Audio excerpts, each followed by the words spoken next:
Time complexity ఎంత ఇంపార్టెంటో space complexity కూడా అంతే ఇంపార్టెంట్. మనం లాస్ట్ వీడియోలో టైం కాంప్లెక్సిటీ అంటే ఏంటో చూసాము. ఈ వీడియోలో అసలు స్పేస్ కాంప్లెక్సిటీ అంటే ఏంటో ఈజీగా అర్థం చేసుకుందాం. లెట్సే మన కోడ్ అనేది ఫాస్ట్గా రన్ అవ్వడం ఒక్కటే సరిపోదు, మెమొరీ అనేది ఎక్కువ యూజ్ చేస్తే యాప్ అనేది క్రాష్ అయ్యే ఛాన్స్ కూడా ఉంటుంది. సో ఇలాంటప్పుడే స్పేస్ కాంప్లెక్సిటీ అనేది ఇంట్రడ్యూస్ చేస్తాము. సో సింపుల్గా చెప్పాలి అంటే ప్రోగ్రామ్ రన్ అవ్వడానికి ఎంత ఎక్స్ట్రా మెమరీ యూజ్ చేస్తుందో దాన్ని మెజర్ చేయడంనే స్పేస్ కాంప్లెక్సిటీ అంటారు. దీన్ని ఒక రియల్ లైఫ్ ఎగ్జాంపుల్ తోటి చెప్పాలి అంటే, ఇమాజిన్ మీరు ఒకవేళ ఒక ప్లేస్కి ట్రావెల్ అవుతున్నారు. సో ఇలాంటప్పుడు మనం ఏం చేస్తాం, ఒక స్మాల్ బ్యాగ్తో కనుక ట్రావెల్ చేస్తే ఈజీగా క్యారీ చేయొచ్చు. అదే ఒకవేళ 10 బ్యాగ్స్ తీసుకెళ్తే అప్పుడు మనకి ఆ సిచ్యువేషన్ అనేది డిఫికల్టీ అవుతుంది. సో సేమ్ ఇలాగే ప్రోగ్రామింగ్లో కూడా వర్క్ అవుతుంది.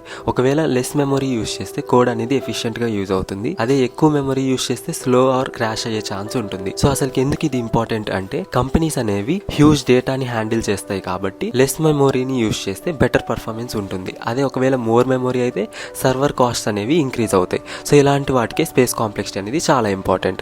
మనకి ఇప్పుడు చాలా టైప్స్ ఆఫ్ స్పేస్ కాంప్లెక్సిటీస్ అనేవి ఉంటాయి. దీనిలో ఫస్ట్ వన్ వచ్చేసరికి O(1) అంటే కాన్స్టాంట్ స్పేస్ అనమాట.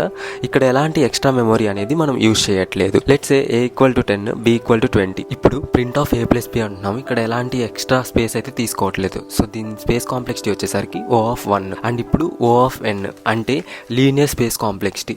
ఇన్పుట్ సైజ్ అనేది ఎంత పెరిగితే మెమరీ కూడా అంతే పెరుగుతూ ఉంటుంది.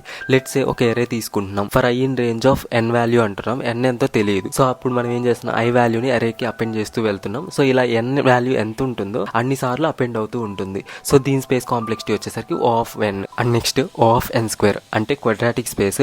ఒకవేళ మనం 2D స్ట్రక్చర్స్ కనుక యూజ్ చేస్తే మనకి ఇలాంటప్పుడు O(n² అయితే ఉంటుంది space complexity. Let's 2 for loops కనుక యూజ్ చేస్తే O(n² అవుతుంది. And next recursion space. ఒకవేళ ఫంక్షన్ కాల్ అనేది స్టాక్ మెమరీని కనుక యూజ్ చేసుకుంటే ఇలాంటప్పుడు O(n) అయితే ఉంటుంది. ఇక్కడ ఏం జరుగుతుందంటే ఎవ్రీ కాల్ అనేది స్టాక్లో స్టోర్ అవుతుంది కాబట్టి దీని స్పేస్ వచ్చేసరికి O(n) అవుతుంది. ఫైనల్గా ఒక బెస్ట్ కోడ్ని ఎలా డిసైడ్ చేస్తాము అంటే, ఆ కోడ్ అనేది ఫాస్ట్గా ఉండాలి అండ్ లెస్ మెమరీని యూజ్ చేయాలి. సో వీడియో నచ్చితే లైక్ చేసి మీ ఫ్రెండ్స్కి రీల్ చేసేసి మన పేజ్ని ఫాలో అవటం మాత్రం మర్చిపోకండి.